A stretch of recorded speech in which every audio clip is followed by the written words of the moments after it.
Selamat pagi Tuhan Yesus. Kami mau mulai ibadah. Kiranya Tuhan bimbing kami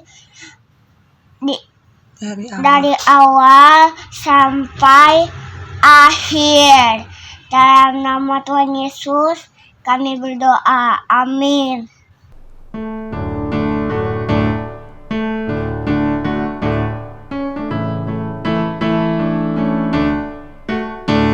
Allahku besar, kuat dan perkasa, tiada yang mustahil bagi Dia. Oh oh, Allahku besar, kuat dan perkasa, tiada yang mustahil bagi Dia. Oh oh, gunung miliknya, sungai miliknya, bintang-bintang ciptaannya. Oh oh, Allahku besar, kuat dan perkasa, tiada yang mustahil baginya. Oh oh,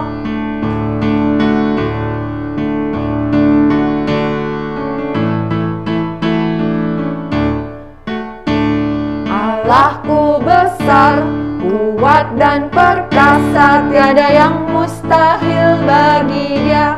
Oh oh, Allahku besar, kuat dan perkasa, tiada yang mustahil bagi Dia. Oh oh, gunung miliknya, sungai miliknya, bintang-bintang ciptaannya. Oh oh, Allahku besar, kuat dan perkasa, tiada yang mustahil baginya. Oh oh.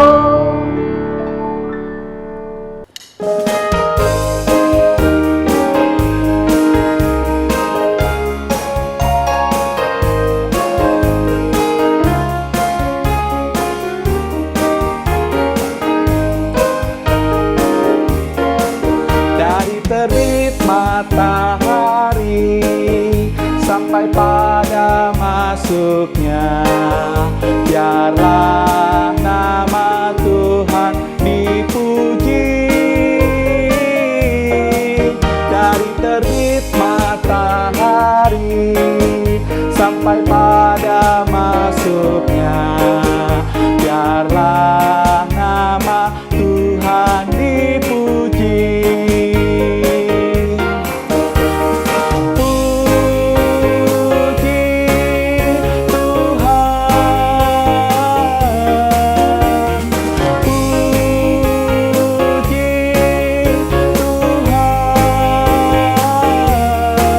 Dari terbit matahari sampai pada masuknya, biarlah nama Tuhan dipuji.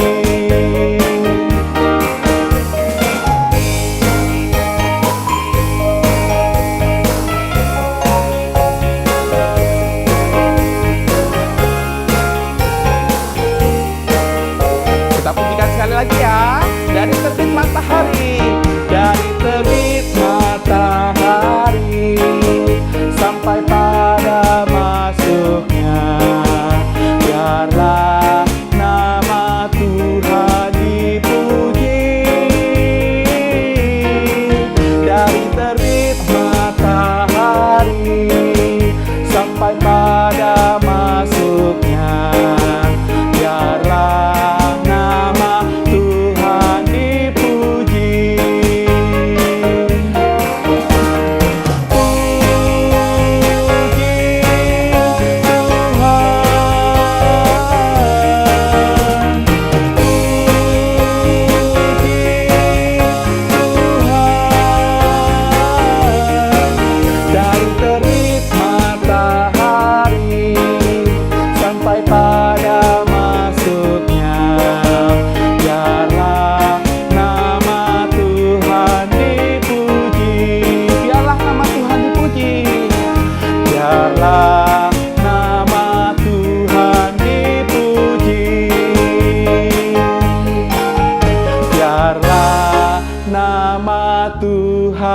dipuji.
bersinar baginya. Dimanapun ku berada, ku menyenangkannya. Bersinar, bersinar, itulah kehendak Yesus. Bersinar, bersinar, aku bersinar terus. Yesus menginginkan aku menolong orang lain, manis dan sopan selalu ketika ku bermain. Bersinar, bersinar, itulah kehendak Yesus. Bersinar, bersinar,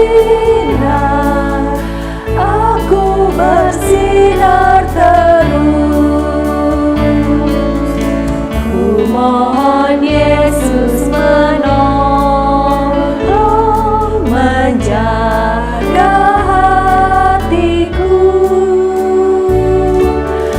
agar bersih dan bersinar meniru Tuhanku. Bersinar, bersinar, itulah kehendak Yesus. Bersinar, bersinar, aku bersinar terus.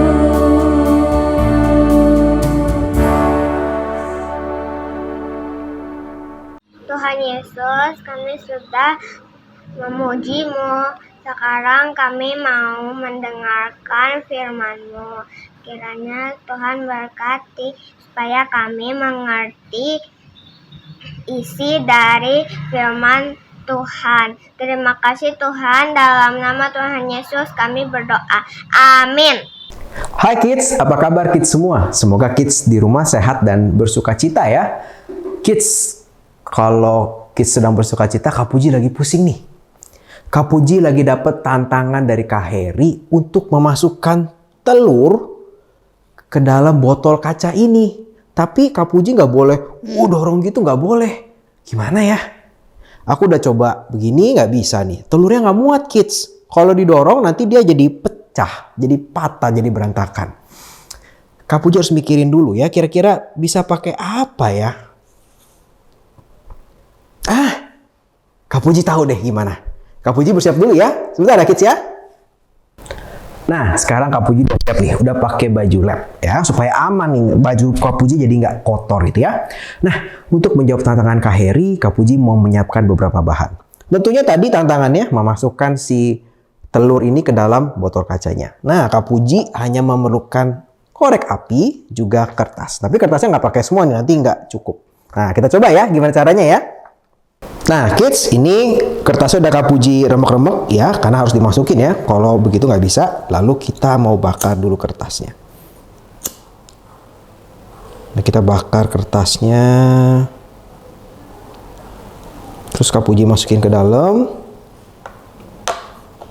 Nah, biarkan dia terbakar sedikit, terus baru kita masukin telurnya. Nanti dia akan... Nah, berhasil kids. Ini telurnya udah masuk ke dalam loh. Jadi, cuma ini sayangnya ketahan sama kertasnya. Jadinya tidak bisa penuh-penuh masuk ke dalam.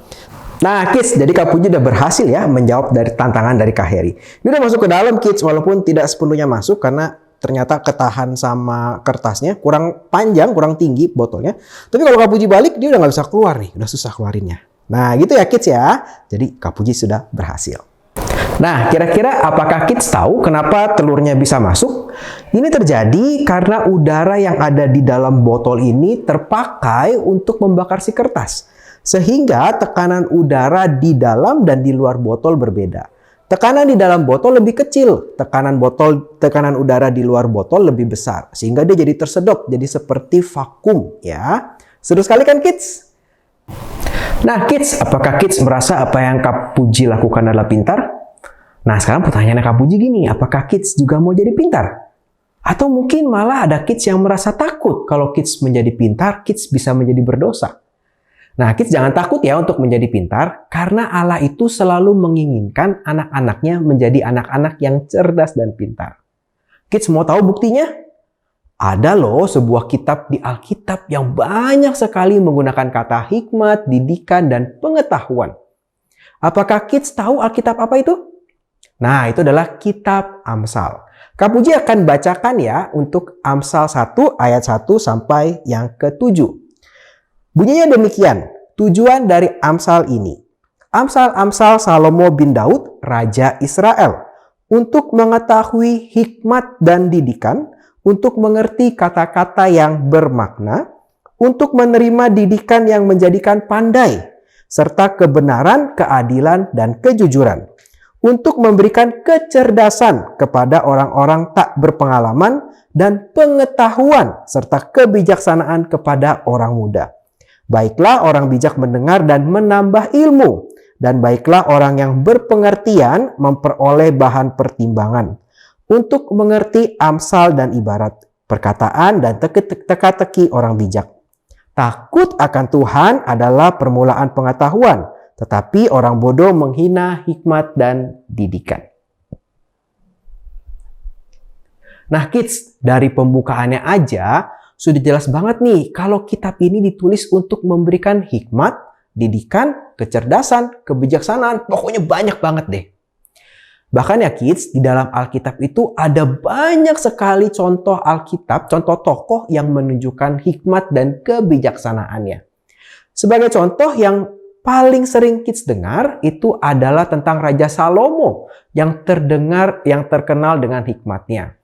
Kids pernah mendengar ceritanya yang bisa mengadili dengan adil dua ibu yang berseteru karena memperebutkan seorang anak. Kids juga pernah mendengar cerita tentang Gideon yang diberikan hikmat oleh Tuhan untuk mengalahkan pasukan Midian yang begitu banyak hanya dengan 300 pasukan. Kids, kalau tidak ada hikmat, kalau tidak ada kecerdasan, tidak ada kepintaran, kebijaksanaan yang diberikan Tuhan, Gideon tidak mungkin mengalahkan pasukan Midian yang begitu banyak hanya dengan 300 pasukan. Tuhan Yesus sendiri juga menunjukkan loh kids begitu banyak hikmat dan kebijaksanaan. Apalagi saat dia menjawab pertanyaan-pertanyaan yang menjebak yang sering banget diajukan oleh ahli Taurat dan ahli Farisi. Tapi kids, gimana ya caranya supaya kita tidak terjebak dalam dosa karena kepintaran kita? Karena ada juga loh orang-orang pintar yang menggunakan kepintarannya bukan untuk hal yang baik, bukan untuk hal yang benar. Mungkin untuk mencuri, untuk membunuh orang, untuk berperang, menciptakan senjata yang berbahaya, dan sebagainya. Ada beberapa hal yang harus kids ingat. Yang pertama, hikmat dan kebijaksanaan itu diperoleh melalui takut akan Tuhan. Kitab Amsal secara jelas mengatakan bahwa takut akan Tuhan adalah permulaan dari hikmat. Jadi kita perlu ingat nih kids, kalau kepintaran, hikmat, kebijaksanaan kita itu kita dapatkan dari Tuhan. Bukan karena kekuatan kita sendiri. Mungkin kita belajar, mungkin kita mencari ilmu. Tetapi tanpa bimbingan Tuhan, tanpa Tuhan menyertai kita tidak bisa mengerti semua ilmu itu. Kita tidak bisa mengerti semua kepintaran itu. Yang kedua kids harus ingat Tuhan itu sudah menebus dosa kita, mati di kayu salib, bahkan memberikan Roh Kudus kepada kita. Kenapa kita harus ingat ini? Karena dengan mengingat ini, Roh Kudus itu selalu mengingatkan kita. Kalau kita mau melakukan dosa melalui kepintaran kita, contoh misalkan, wah aku anak pintar di sekolah, aku mau bikin contekan buat teman-temanku. Wah, nanti Roh Kudus mengingatkan, hei, tidak boleh kamu membuat contekan, itu berdosa. Nah, Roh Kudus memimpin kita untuk bisa menggunakan kepintaran kita, hikmat kita, dan kebijaksanaan yang kita miliki untuk kemuliaan Tuhan. Yuk kids menjadi anak-anak yang takut akan Tuhan, juga menjadi anak-anak yang terus belajar, mengejar pengetahuan, mengejar hikmat kebijaksanaan, tapi untuk kemuliaan Tuhan. Mari kita berdoa. Tuhan Yesus, terima kasih untuk setiap berkat-Mu. Terima kasih untuk kepintaran, kebijaksanaan yang sudah Kau berikan kepada setiap kids di rumah. Tuhan, kami sadar kepintaran kami, kebijaksanaan kami tidak ada apa-apa di hadapan Tuhan. Dan tidak bisa terjadi kalau bukan Tuhan yang menyediakan itu kepada kami. Tuhan, biarlah kami menjadi kids yang terus belajar, tetapi kids yang terus ingat untuk memuliakan Tuhan melalui setiap kepintaran kami. Terima kasih Tuhan, di dalam nama Tuhan Yesus kami berdoa dan mengucap syukur. Amin.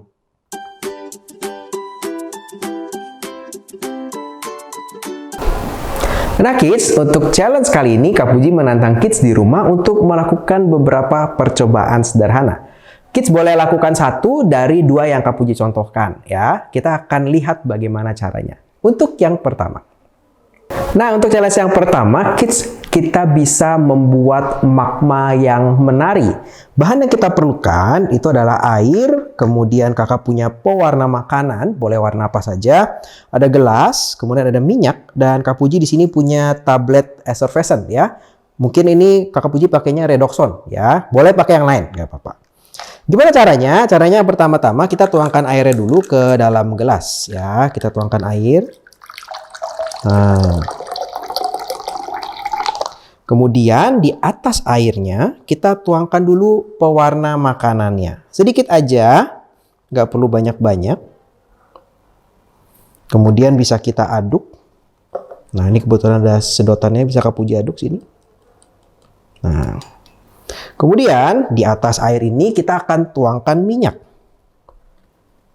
Nah supaya nggak terlalu ini Kak Puji miringkan dikit. Tuangkan minyak agak banyak nggak apa-apa. Nanti minyaknya ini akan berada di atas airnya. Ya. Nah, nanti teman-teman kids belajar nih tentang yang namanya massa jenis. Nah, terakhir kita akan masukkan tabletnya. Nah, ini tabletnya ini kalau kena air dia akan bergelembung-gelembung gitu ya. Tapi kita akan lihat kalau misalkan di atasnya ada minyak apa yang terjadi. Hup. Nah, kita tunggu sebentar sampai tabletnya gelembung-gelembung. Nah, sekarang kita bisa lihat di sini seperti ada magma yang menari-nari, blubub-blubub ya. Cantik sekali loh. Nah, kids boleh coba ini di rumah. Nanti minta tolong sama papa mama, harusnya bahan-bahan ini bisa kids temukan di rumah. Nah, challenge yang kedua juga cukup mudah. Bahan yang kita perlukan juga cukup mudah kids dapatkan di sekitar rumah kids. Yang pertama ada Coca-Cola, kemudian Kak Puji punya balon, ya, punya balon nih. Kemudian ada permen Mentos. Nah, challenge-nya adalah Kak Puji mau membuat balon ini mengembang tanpa Kak Puji tiup. Gimana caranya? Caranya adalah seperti ini. Coca-Colanya diminum dulu dikit ya kids. Tadinya penuh, Kak Puji aus, jadi minum dulu dikit ya. Nah, kemudian untuk Mentosnya, supaya nanti kita gampang memasukkannya, kita masukkan dulu dia ke dalam si balonnya. Kak Puji masukkan 2. Nanti kids melakukannya mungkin bisa di tempat yang jauh dari handphone atau apa ya, karena ini nanti banyak sedikit nyembur-nyembur ya. Kak Puji masukkan 2.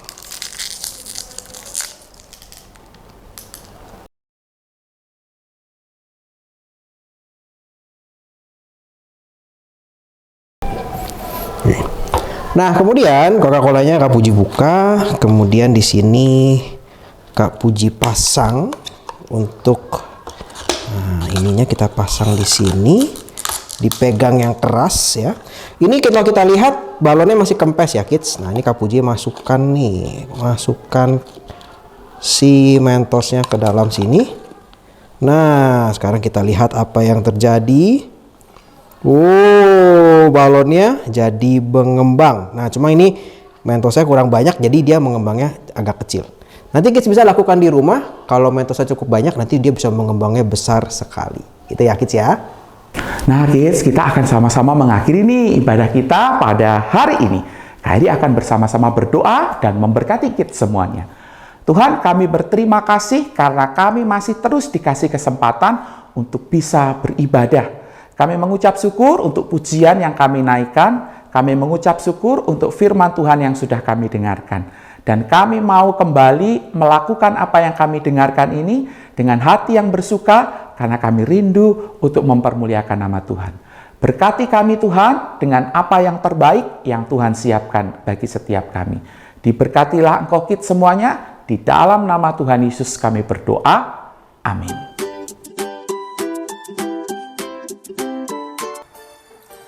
Oleh sebab itu takutlah akan Tuhan dan beribadahlah padanya dan tulus, ikhlas, dan setia. Jauhkanlah Allah yang kepada nenek moyangmu telah beribadah di seberang sungai Efrat dan di Mesir.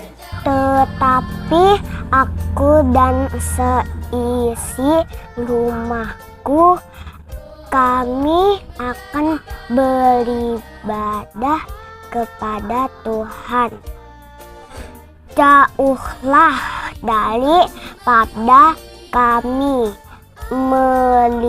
meninggalkan Tuhan. Kamu telah melihat segala sesuatu yang Tuhan lakukan. Dia sudah berperang untukmu. Berhati-hatilah menaati perintah yang ada di kitab Musa.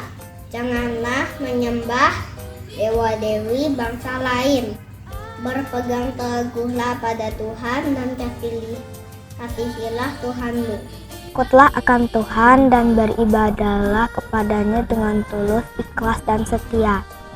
Tetapi aku dan seisi rumahku, kami akan beribadah kepada Tuhan.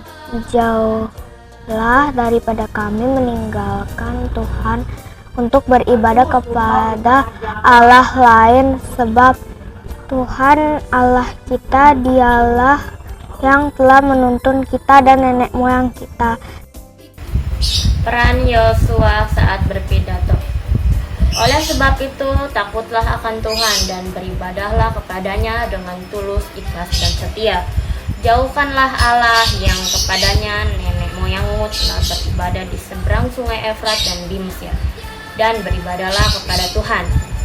Maka sekarang jauhkanlah Allah asing yang ada di tengah-tengah kamu, dan condongkanlah hatimu kepada Tuhan Allah Israel. Sesungguhnya batu ini akan menjadi saksi terhadap kita